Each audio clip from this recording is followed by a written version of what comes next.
की बड़ी खबर है कि पुतिन पर ब्रिटिश अखबार का सनसनीखेज दावा सामने आया है। लगातार इस तरह के दावे किए जा रहे हैं। जो ताज़ा दावा है, ब्रिटेन के अखबार ने, डेली स्टार ने पुतिन पर यह बड़ा दावा किया है। डेली स्टार ने कहा है कि पुतिन बहुत बीमार हैं, उनकी जगह हम शक्ल दिखता है। ये डेली स्टार की तरफ से कहा जा रहा है। ब्रिटिश खुफिया एजेंसी MI6 के हवाले से ये दावा किया गया है। डेली स्टार में, ब्रिटिश न्यूज़पेपर डेली स्टार में कहा गया है कि पुतिन इतने बीमार हैं क्योंकि हम शक्ल को आमतौर पर आप देखते हैं पब्लिक में जो दिखाई देता है शख्स।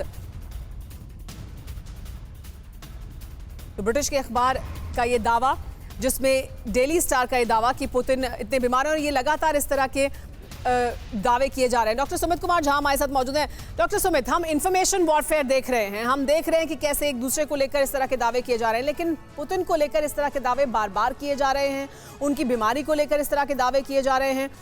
क्या इसमें किसी तरह की कोई हकीकत भी है या ये सिर्फ इंफॉर्मेशन वॉरफेयर का हिस्सा है? दो बातें, एक तो ये कि ये आप सही कह रही है कि ये साइकोलॉजिकल वॉरफेयर का एक हिस्सा है। दूसरी बात ये, थोड़ी देर के लिए मान लेते हैं कि ये जो कुछ कहा जा रहा है वो, लेकिन दिख क्या रहा है? पुतिन तो दिख रहा है, he is very much visible. अगर ऐसी स्थिति हो कि वो कैंसर से पीड़ित हैं और तब भी वो पूरा का पूरा फिट दिख रहे हैं, तो कहीं ना कहीं जो कुछ कहा जा रहा है वो एक प्रोपेगेंडा है, और जो कि एक लाजमी सी बात है तब जबकि रशिया की स्थिति बहुत ही मजबूत है यूक्रेन, जैसा कि अन्य पार्टिसिपेंट्स भी बता रहे हैं, और ये दिख भी रहा है।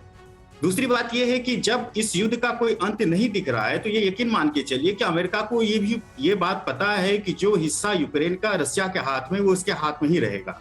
तो फिर ये सामरिक आर्थिक ये हथियार क्यों पहुंचा रहा है? ये $40 बिलियन की सहायता किस बात के लिए दी जा रही है? बात यह है, जहां तक मेरा मानना है, कि अमेरिका एक तरफ जहां इस बात के लिए सुनिश्चित है कि यूक्रेन युद्ध हार चुका है, दूसरी तरफ वो ये भी इस बात को देखना चाहता है कि अगर ऐसी स्थिति बने जहां पर रशिया की आर्थिक शक्ति और सामरिक शक्ति और जो उसकी हथियार है वो खत्म हो जाए, उसके बाद क्या परिस्थिति बदल सकती है?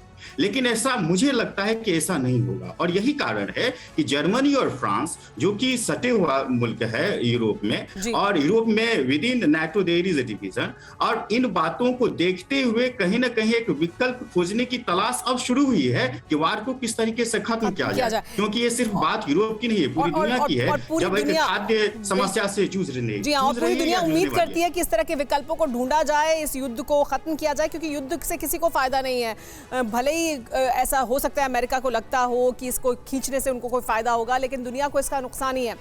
परवाह देश की, सोमवार से शुक्रवार रात 10 बजे TV9 भारतवर्ष पर।